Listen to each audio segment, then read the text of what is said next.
Good morning, Lewis. Sorry about the camera angle here, but this is kind of the best I can do, so you're just gonna have to bear with me. Last week I started talking about parity bits, and today I wanted to build off that very weak foundation to talk about a form of error checking. Now before I get started, I just want to note that I did have to make a slight change in order for the sake of demonstration.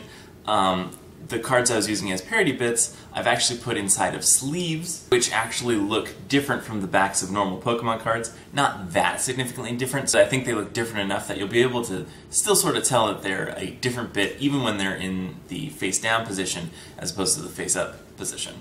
Now of course this kind of behavior would not be accepted if we were to try to participate in League play, but we're not trying to participate in League play. I think we're good, so let's get started. So what you see before you here is last week's example. Basically, if we were to translate this into bits, this would be 0, 1, 0, 0. Now last week we took a single parity bit and we added it to the end of this message. And it was responsible for all 4 of the preceding bits. But it had some drawbacks because even though we could tell that there was maybe an error, we couldn't tell if there was more than one error, and we also couldn't correct that error if we encountered it. But now I'm going to introduce a slight variation on parity bits, which is Hamming codes. So what we're basically going to do is we're going to take and sort of just disperse parity bits throughout our message. And then I'll explain what's going on from there. What we're going to do is we're going to put them at intervals that double in size. So basically you take its position and each time you double it. So we're going to put parity bits in positions 1, 2, and 4. This would continue if the message were longer. So it would go 1, 2, 4, 8, 16, 32, and so on.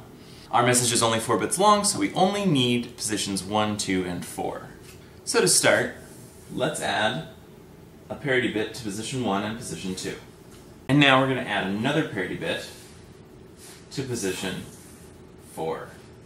So last time, one parity bit was responsible for all the other bits, but in this scenario, the responsibilities are going to differ slightly. Right now I'm going to show to you which bits parity bit 1 is responsible for. The parity bit 1 is first and foremost responsible for itself.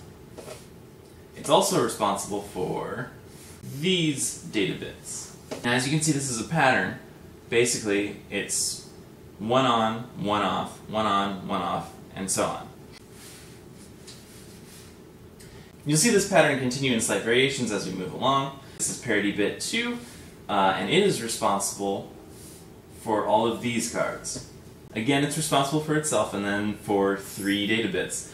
You can see the pattern here is 2 on, 2 off, 2 on. Our final parity bit, which I'm going to call parity bit 4 because it's in position 4, is responsible for these 4 cards, which isn't a pattern, but you would be able to see a pattern if we continued and had a longer message. The pattern you'd see would be that it's 4 on, 4 off, 4 on, 4 off, so on. This becomes important later.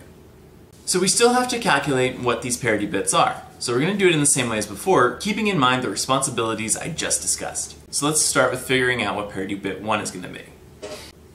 So as before, we go through. This is face down, so we're not going to flip the parity bit. This is face up, so we do flip the parity bit. This is face down, so we don't flip it again. Here's parity bit 2.